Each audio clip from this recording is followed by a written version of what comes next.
પર શ્રાવણ મહિનાના અંતિમ સોમવારે શિવાલયોમાં ભક્તોની ભારે ભીડ જોવા મળી રહી છે। સોમનાથ દાદાના દર્શન માટે વહેલી સવારથી જે ભક્તો છે તે લાંબી લાઈનોમાં લાગેલા જોવા મળે છે। વહેલી સવારે ઝરમર વરસાદ વચ્ચે ભક્તો ઉમટી પડ્યા હતા। હર હર મહાદેવના નાદથી સોમનાથ મંદિર પરિસર ગુંજી ઉઠ્યું હતું।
सोमनाथ जी के लिए यहाँ दर्शन के लिए आए थे।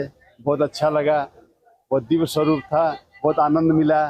यहाँ के लोगों का स्वभाव भी बहुत बढ़िया है, काफी कोऑपरेशन मिला यहाँ पर। कितने बजे से आए आप? सुबह 4:30 बजे। दादा को क्या प्रार्थना की? बस तो भगवान सुखी रखे। हमारे मध्य प्रदेश में तो 15 दिन पहले ही सावन खत्म हो चुका था और यहाँ आकर के हमको पता चला कि यहाँ पर अभी भी सावन चल रहा है, तो हमको तो और ज्यादा अच्छा लगा। आशीर्वाद मिला भगवान जी का।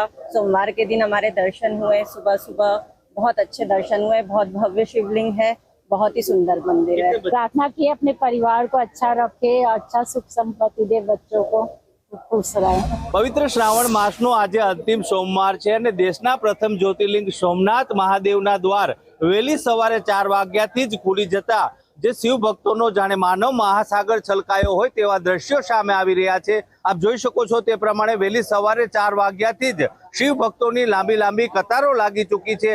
ભગવાન ભોળાનાથના દર્શન કરવા માટે શિવ ભક્તો આતુર જણાઈ રહ્યા છે।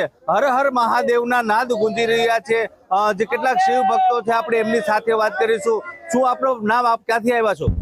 રાજકોટ જિલ્લામાંથી પડદરીથી આવ્યા છે। છેલ્લો સોમવાર છે ને એટલે દાદાના દર્શન કરવા। કેટલા વાગ્યાથી લાઈનમાં ઉભા છો? 4 વાગ્યા। આ ટ્રાફિક બહુ જાજો છે, છેલ્લો સોમવાર છે ને એના હિસાબે। ચોક્કસથી આપણે જોયું તે પ્રમાણે વહેલી સવારે 4 વાગ્યાથી જે ભાવિકો છે ભગવાન ભોળાનાથના દર્શન કરવા માટે કતારોમાં ઊભા છે અને ભગવાન દેવાધિદેવ સોમનાથ મહાદેવના દર્શન કરી ધન્યતા અનુભવી રહ્યા છે। રાકેશ આહિર, સંદેશ ન્યૂઝ, ગીર સોમનાથ। શ્રાવણના અંતિમ સોમવાર